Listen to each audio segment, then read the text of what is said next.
ng Estados Unidos sa pagpapaalala sa kanilang mga citizen na mag-ingat dahil maliban dito sa kidnapping, marami ding mga issue ng nakawan, holdapan at kung ano-ano pang mga krimeng nagaganap po sa bansa. Ito po ay BFF ng Pilipinas at may ironclad na commitment sa Pilipinas.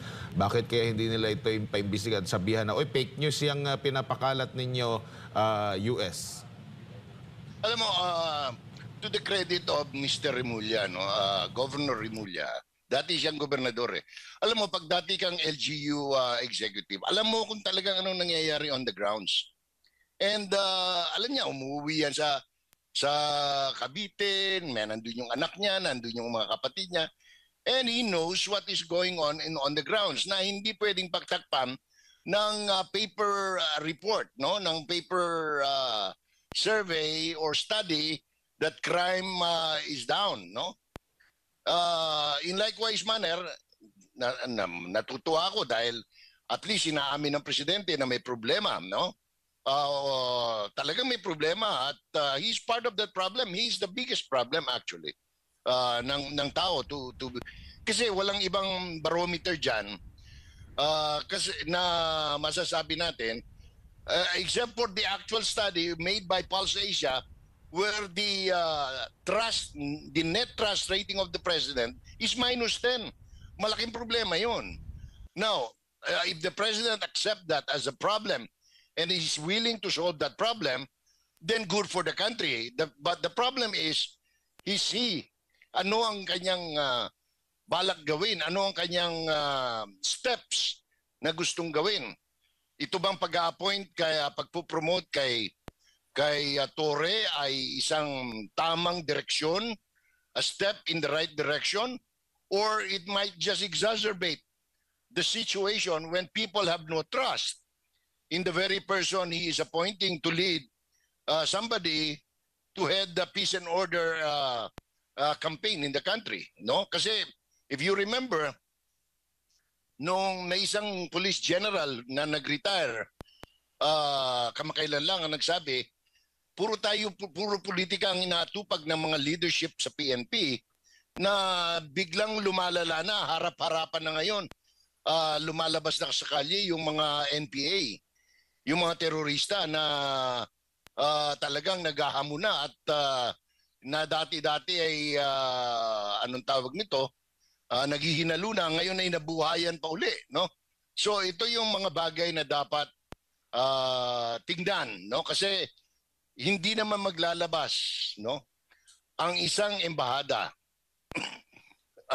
o gobyerno, foreign government, ng travel advisory, especially extreme dangerous travel advisory sa kanyang mga nationals, unless nakita nila na meron talagang danger para sa kanilang mamamayan na magtungo o naririto na sa bansang Pilipinas, Admar.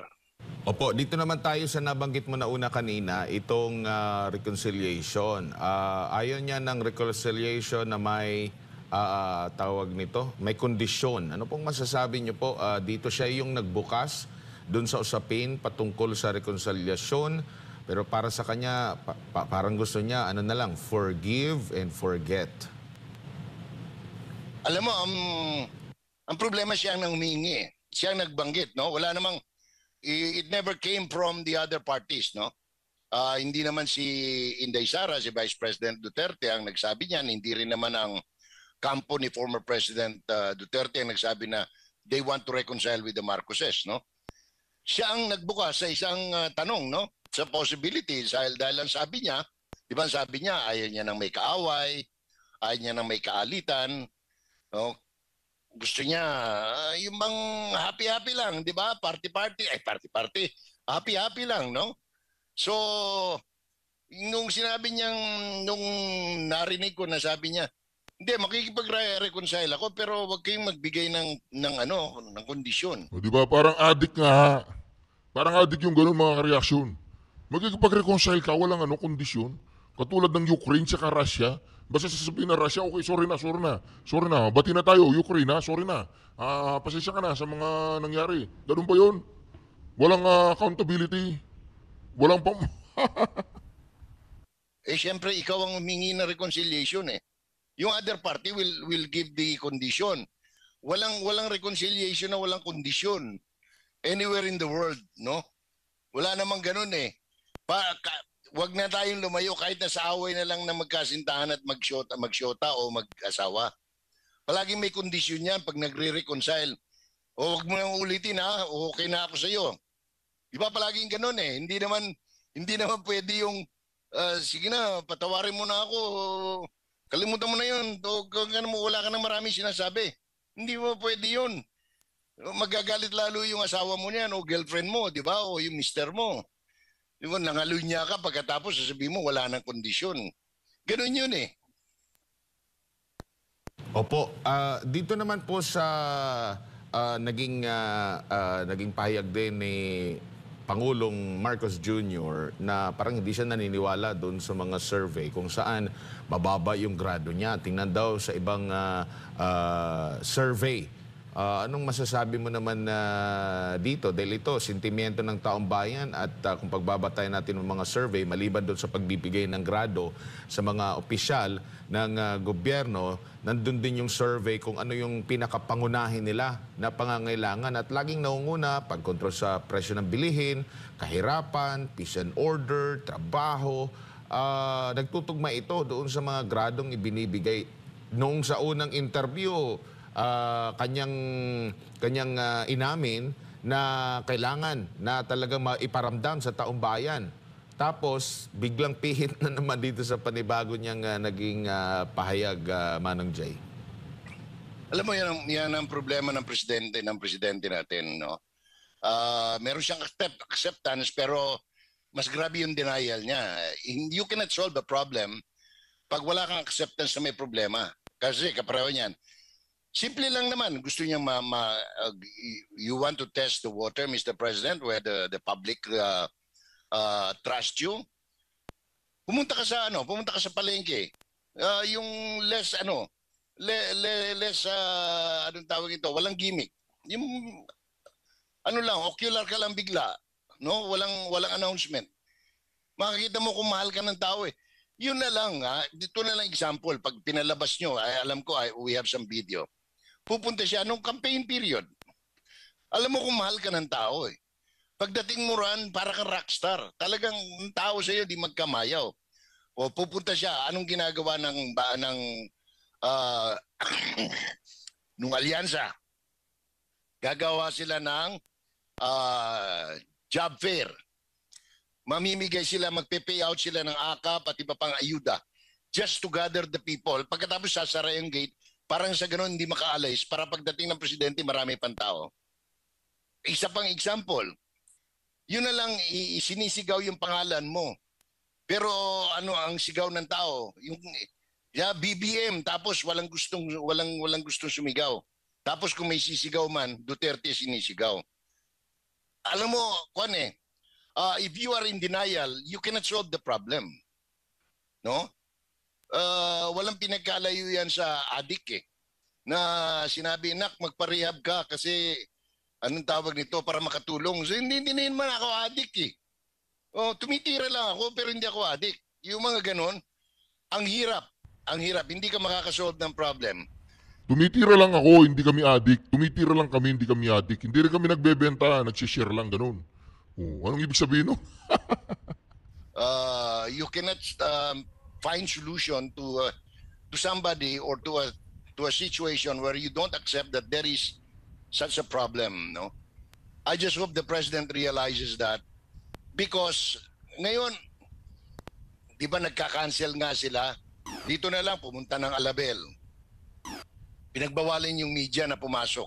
Kasi, for what reason, we do not know. Tapos makakakita ka ng video, kumakaway siya, walang kumakaway pabalik.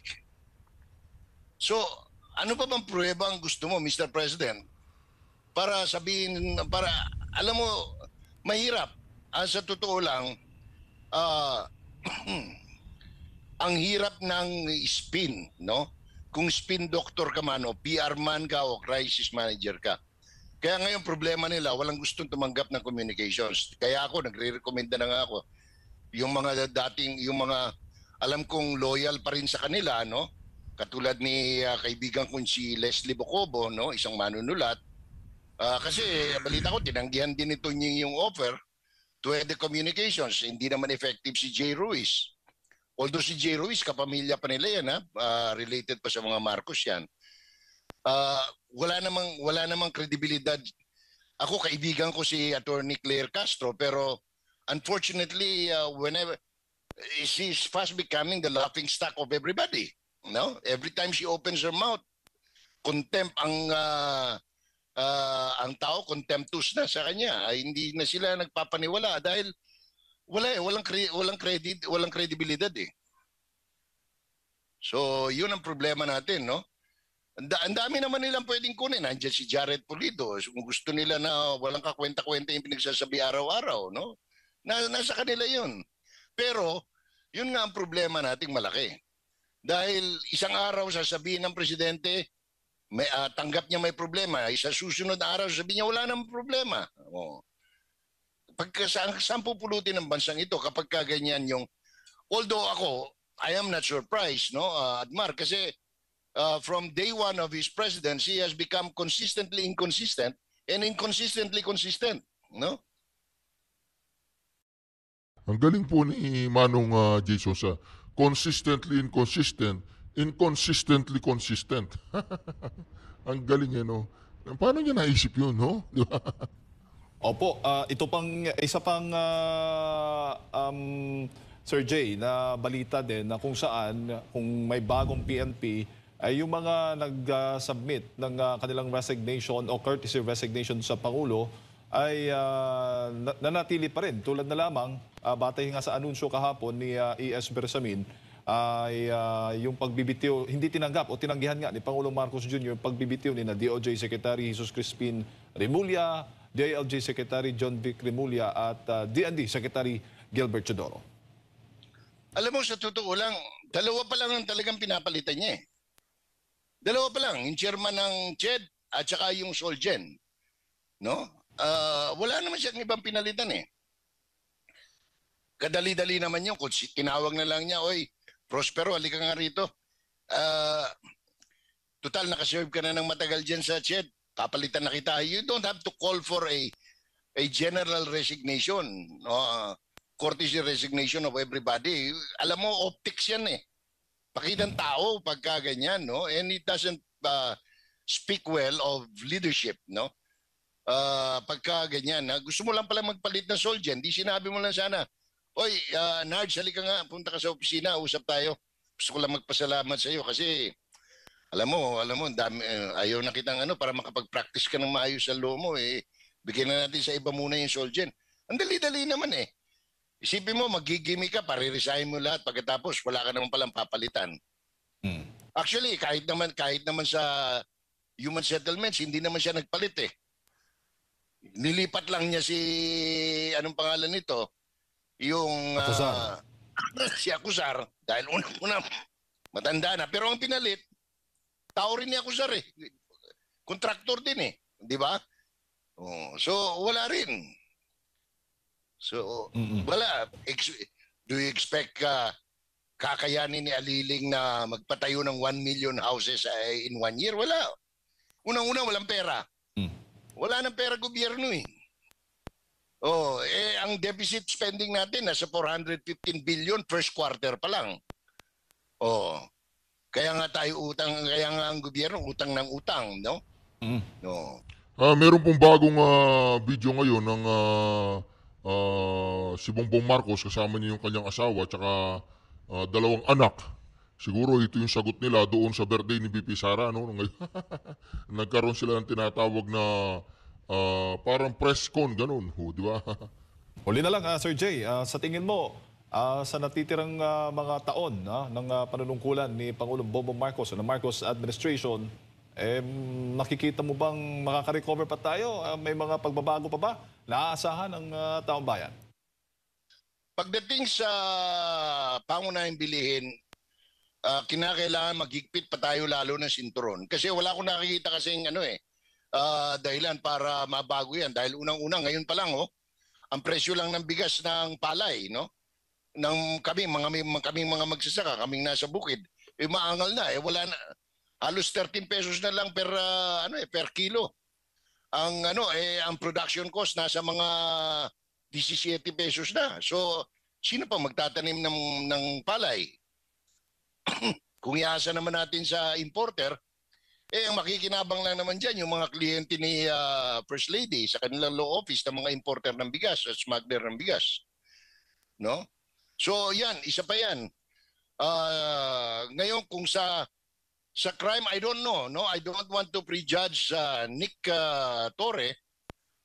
Baka sakali, no? O basin og sa Bisaya pa, malamdagan siya sa Espiritu Santo, niya makahimo siya og milagro, no? But that is like wishing for a Lazarus to come back from the dead, no? So ano pa ba? Ako naman ang pinaka masasabi lang na ang ano ko lang is tayo as an individual, gumawa lang tayo ng diskarte sa ating sarili. Huwag tayong umasa na sa gobyerno kasi we don't like to get frustrated again, no?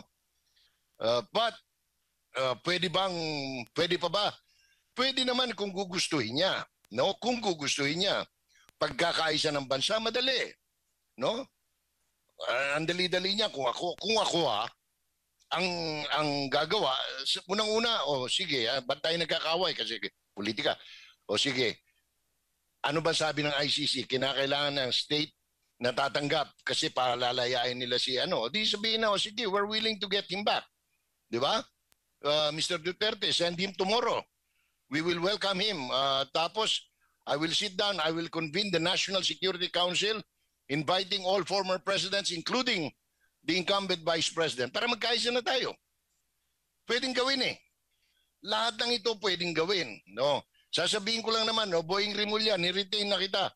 Yung binuhay mong kaso na walang kakwenta-kwenta, you tell your fiscal to withdraw the case na para makalabas na si Pastor Kibuloy at magkasama sa usapan, magkaisa na tayo.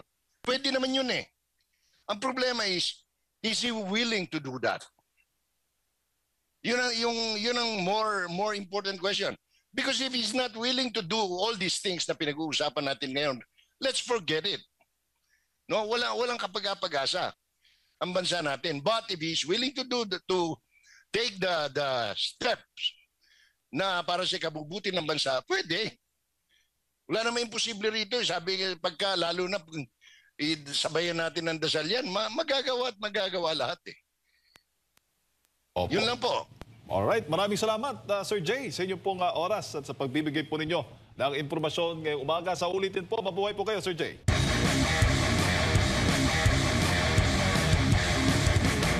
Ayun po, narinig po natin si Manong Jason na kung saan mga ka-reaction, talagang pinagdidiretsa po niya itong si Bongbong Marcos na talagang kung hindi ka adik, hindi niyo po ako nakikita dahil nasira yung camera. Dahil kung hindi ka adik, Bongbong Marcos, naiintindihan mo na ang pulso ng taong bayan ay wala na sa'yo. Diba? Sabi niya, pumunta ka ng palengke. Tignan mo kung ano nangyayari mismo dyan sa palengke, diba? Ito naman po mga ka-reaction ito, napakaganda po nito. Nakakatuwa itong video na ito. Mag-react po tayo. Ayan, ito naman ang mga kasama ko ngayon. Senator Amy Marcos. Mag-hi ka naman sa mga halangga natin. Alright, Spokes Harry. That's for you. And this is the birthday girl. Diba? At least nagkakita-kita dyan. Si Harry Roque, si Amy Marcos, alam nyo, galit na galit si Harry Roque kay Amy Marcos, no? Ayan po mga ka-reaction. Balita ko galit din si Harry Roque kay Amy Marcos. Si Amy Marcos parang nagtatampo di umano kay Harry Roque, mga ka-reaction. Ito panoorin po natin. Hindi ko pa po naayos ang aking camera pero okay lang. Importante, alam niyo na ako ay nasa likod ng camera. Yes. Si BP, ayan. Happy birthday! Happy birthday to you! Let's sing! Happy birthday to you! Happy birthday! Happy birthday! At saka may Dutch lechon. Yes! Ayan, may Dutch. Ayan, courtesy of... Important. Ayan, Senator Amy. Ayan. Alright. Oh, mainit pa. Mainit-init. Ayan, let's enjoy. Message mo sa nanonood sa'yo ngayon. Maraming Nang bumabati salamat sa'yo ang dami. sa lahat ng mga kababayan natin at mga ibang lahi na nagdasal, naghanda ng kanilang mga birthday gifts, nag-celebrate at nagbigay ng kanilang mga birthday wishes. Sana ay lahat ng wish ninyo para sa akin ay ibigay din sa inyo ng Diyos. Mahal ko kayo. Maraming salamat. Mabuhay kayo. May God bless you. Happy birthday again. Alright. Huli ka sa camera. Huli ka sa Hello po, ito po, bibingka. Kumakain kami. Napakasarap ng bibingka. Alright. Ang gumawa po nito, puti. Puti? Puti ba? Dutch? Oh, wow. Oh, Dutch daw, oh. Oh, yung asawa niyang Pilipina, inutusan siya. Hoy, Inutusan siya. mag-bake ka. Oh my God. Ayan, kasama din natin si Atty. Vic Rodriguez. Di ba? Kompleto ang casting today. Ayan, Atty. Vic. Anong Kasama ko si Binibining Maharlika dito sa The Hague upang makiisa sa payak na birthday celebration ni Vice President Inday Sara Duterte at magpasalamat kay Pangulong Rodrigo Roa Duterte. Napakasimple po ng birthday ni BP Sara, no? Kung makikita po ninyo talaga nakaka-relate po tayo. Walang bongga, walang gagaso sila ng mga milyon-milyon saan ba yun? Sa Manila Hotel ba yun o sa Casino Filipino? Sa Peninsula pala yun. Yung birthday ni Bongbong Marcos, mga reaksyon. Kaya naman dito nakita po natin walang tinatawag na duran-duran. Walang duran-duran sa birthday ni BP Sara. Bagkus, kasama po niya lahat ng mga taga-suporta niya. In-enjoy po niya ang kanyang kaarawan. In-enjoy niya ang kanyang kaarawan. Kasama po ang mga taong malalapit sa kanyang puso na hindi po sila nagdudroga, no? Kailangan lilinawin po natin yung mga kareaksyon, ha? Hindi po sila nagdudroga. Walang dyan, walang tinatawag na drug session. Kaya naman dito mga kareaksyon, ha, na napansin din ng marami nating mga kababayan dyan na naiinggit na po si Bongbong Marcos. Naiinggit po si Bongbong Marcos kay BP Sara Duterte sa kadahilanan po mga kareaksyon na pinagkakaguluhan na po siya ng mga tao, mga kareaksyon. Ayan, medyo maaayos na po ang ating camera at dahan-dahang lilitaw na po tayo sa camera natin, mga kareaksyon. Ito po, yan na. Di ba? Di ba? Nandyan na ako. Di ba? Kaya mga kareaksyon dito, makikita po natin, mga kareaksyon, na talagang ang pagsiselebrate po ng birthday party ni BP Sara ay talagang napakasimple. Ito po, tuloy po natin. Alright, ayan. So ito na yung lechon. Thank you, Atty. Vic. So ito yung lechon, Dutch lechon, right? Filipino lechon. Filipino lechon. So ito yung handa natin. Ay, ang cute! Ang cute. Teka, wait. Ayan, baliktad. Ayan, ang bongga, ayan. Ayan, si Inday. Ayan ang kanyang birthday cake. Right? Dok Mata, hinahabol kita eh. Ayan, hinahabol kita para makapag... Ibabalik ko sa'yo palaga. So, ito. Dok, like tayo. Robin, sarap ka na. Ako na yung isa. Yan ba yung gawa ng Dutch? Yes, masarap si Doc Mata. Hello! At saka si Miss Erica. Doc, anong message mo dahil birthday ni Inday? Ay, talagang ang message ko is, may God give her the desires of her heart. Alam natin yon, bring him home. Bring him Yun home. ang ating dasal kay VP Sara. Alright. Dasal para sa ating lahat na rin. Correct. Kaya dahil dyan, happy birthday. Happy birthday, VP Sara! Yeah, alright.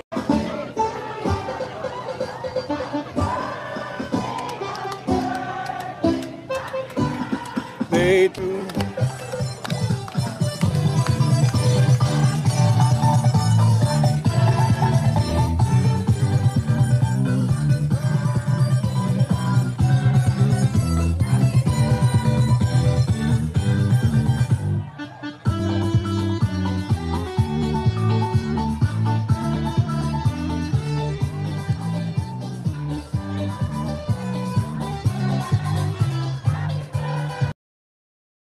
Nakita po natin doon mga ka-reaction talagang maiinggit ka nga naman kung ikaw si Bongbong Marcos na kapag ikaw ay lumabas sa kalsada ay wala man lang pumapansin sa'yo at kapag si VP Sara Duterte na ang lumabas sa kalsada talaga naman pakinggan po naman natin ngayon si Llamas yung dilawang bulok na mga ka-reaction dito ibubulgar niya na si Bongbong Marcos ay lame duck president na. Ito po pakinggan po natin. I was gonna ask you, is Senator Amy Marcos in several interviews has said, alam mo Karen, bihira ang mabigyan ng ganitong pagkakataon. Ito po mga ka-reaction si Llamas, isang dilawan yan, na dito dahil nga nagiba na nila yung unit team, ngayon akala ni Bongbong Marcos kakampi niya yung mga yan. Hindi niya alam, ginigiba na siya. Ito, pakinggan po natin. Right? She keeps repeating that. For the Marcoses to be back in power and she's always said that this is not a Marcos administration, but she said a Romualdez and Araneta administration in her Facebook. That was right before the campaign. This is existential for the Marcoses. So that's what I want to ask you. You're right, he's in the middle of a war. So right now you have Sara Duterte at 50%. Pulse Asia's Bayan ng Survey approval trust rating, and Rodrigo Duterte, who is not in office at all, is at 63%, right? Yes. I mean, I don't think, have we ever had one who was a former president na ganito kataas, Ronald? Well, una, saan ba nanggaling si Digong? Nanggaling siya sa a high of 91-92% noong 2020-2021. So medyo bumaba naman. Pero tama ka na medyo mataas yan para sa isang former president. Usually, yung mga presidente, pagkatapos ng term nila, ay bumababa dun sa kanilang highest approval rating. Halimbawa, alam ko si Pinoy, mga almost 49, 50 nung natapos yung kanyang term. Si Digong, around 50 rin. So, ngayon ay medyo tumaas pa. Medyo tumaas pa, no? Siguro bahagi niya ay sympathy. Bahagi niyan ay yung messaging ng gobyerno left much to be desired. Halimbawa, hindi nila nagamit yung 90% na sumusuporta sa ating pagtutol sa aggression ng China. Hindi nila nagamit kay Digong na clearly pro-China. Kay Sara na clearly pro-China. Halimbawa, yung Tokhang, yung victims ng mga families ng Tokhang, hindi nila na-maximize yan against the Dutertes. Ano nangyari? Yung Dutertes pa ngayon ang binabiolate ang human rights. Oo nga. Yung Duterte pa ngayon ang binabiolate ang rule of law. Ibig sabihin, that was a problem of messaging. O di ba? Mga ka-reaction ito itong dilawan na ito ngayon, parang sinasabi niya na, oy, Duterte na babiolate na, ito na, kinakaladkad na po ang gobyerno Marcos Jr. dito ng mga dilawan. Ito, hindi kasi siya mamutak Hindi nila na-maximize yan. Bagamat inattempt ni Presidente during the campaign na sabihin lahat yan. Nagulat ako kay Presidente dahil nung campaign, ang sinabi niya, itong betrayal ng ating sovereignty ng mga Duterte, itong massive graft and corruption ng mga Duterte, itong mismanagement ng COVID, itong violation ng human rights, ng crimes against humanity. Binanggit niya yan Ang problema, siya lang ang bumabanggit. Yung kanyang mga kandidato ng mga senador, hindi man lang ine-echo yung kanyang sinasabi during the campaign trail. Kung manonotice mo, no? Kung manonotice mo, Karen, parang siya lang mag-isa, parang siyang Lone Ranger. So medyo may disconnect. May disconnect dun sa organisasyon, dun sa strategy, dun sa tactic. Dito po mga ka-reaction, makikinig lang tayo dito kay Llamas kung saan mga ka-reaction. Talagang titirahin na po niya ng titirahin dito si Bongbong Marcos, pero may punto siya. Pero hindi po nahalata ni Bongbong Marcos na itong mga dilawan tsaka mga pinklawang umaalingasaw na to sa bao. Mga ka-reaction, siya na po ngayon ang binabanatan. Pakinggan po nyo. Na baka hindi pa naman too late dahil may 3 years pa siya. Yeah, so yun na. He has to get his act together, no? No, but that's my question, Ronald, right now. No, he has 3 years. And I'm going to quote Pulse Asia. Ronald Llamas said, among all the presidents, he is at the earliest to become a lame duck. This is I want to clarify to our viewers, this is not my opinion. This Yes. is coming from an interview with Ronald Llamas on ANC, where he said usually presidents become a lame duck a year before they leave office. Yes. Kasi iniisip na yung susunod na presidente, di ba? Doon na lumalapit lahat ng politiko. Yes, yes. Oo. He said typically that's a year before, right? Ronald Holmes of Pulse Asia said Yeah. that. Yes. So, ito, sinabi rin Ronald Holmes, napakaaga daw naging lame duck. I want your thoughts on that. And ito, be specific, Ronald. What can he do? What can he do in the 3 years? Well, tama si Tokayo, no? Tama si Ronnie, no? Ngayon nasa verge siya, nasa bingit siya of being an early lame duck president. Dahil yung kanyang approval ratings bumababa, tapos yung kanyang kalaban tumataas. Tapos galing siya sa isang disastrous budget controversy. Kung maalala mo, no? Yung budget controversy, medyo defining yun. Dahil before the budget controversy, yung mga Duterte ay nasa isang corner. After the budget controversy, sila ngayon ang nasa corner. Nagpatuloy yan hanggang sa midterm na medyo naging disastrous. At tapos ngayon, mga approval ratings niya ay pababa. Even lower than Gloria Macapagal Arroyo. So, yung kanyang mga political base na hindi naman yan loyal, wala namang ideology yan, will slowly gravitate doon sa frontliner sa 2028. Dahil wala naman silang, for now, wala naman silang kandidato for 2028 na mataas ang ratings. So all that combined will help create the lame duck president na ating incumbent president. So yun yung magiging problema niya. Mag-gravitate yan slowly. Yun ang ibig sabihin ng lame duck. Yung political base mo, yung mga local officials, yung Congress, yung Senate, dahan-dahan niyang magne-negotiate doon sa iyong kalaban or kung sino man yung leading going into the 2028 elections. Yun ang ibig sabihin ng lame duck. Yung legislative bills, yung priority bills, magkakaroon ng problema. At posible yung tinutulak ni yung binanggit ni Vice President Sara, posible na magkaroon ng impeachment. Hindi ni Sara, kundi ng presidente. Kung hindi niya aayusin ito, dahil sinabi ni Sara pilote na niya idea ng impeachment. Ibig sabihin, nararamdaman... Baliktad. Oo, nararamdaman ni Sara na bumababa siya at tumataas siya. Nako, di mo ba itong mga dilawan na to talagang gustong-gusto mo impeach si Sara? Eh dahil hindi po nila kayang i-impeach si Sara ngayon, ang i-impeach na nila ay si Bongbong Marcos. Nagpapalipad na po sila ng mga mangang salita o paggampo natin. At unti-unti niyang mahahatak yung kanyang political base. Kaya itong labanan for the speakership sa July is also crucial. Yung pipiliin mo bang speaker ay can control Congress to prevent an impeachment ng presidente? Yung ilalagay mo bang speaker ay kayang isulong yung iyong priority bills which will define your governance, no? So ganyan yung labanan. Hindi lang yung labanan ng political baggage. Labanan yan ng control. Who can control Congress? Oo. But alam mo, di ba, ang kasabihan sa, you remember this during Bill Clinton's time, when Bill Clinton was impeached, right? It crossed 2 Congresses. But one of the reasons, I think a political analyst said as well, that it was very difficult to impeach Bill Clinton at that time, is, you remember who said that quote? It's all about the economy, stupid. Who said that? Yes. Do you remember, Ronald? Yes, yung kanyang economic advisor. Yeah. Ng Kwangko yung Yes, so diba, it's all about the economy, stupid. Meaning, you know, how do you impeach a guy wherein the US was experiencing a robust economy at that period? Yes, so yes. is this, frankly, the problem of President Marcos Jr.? Kasi we're looking at distractions, diba? Tama kayo.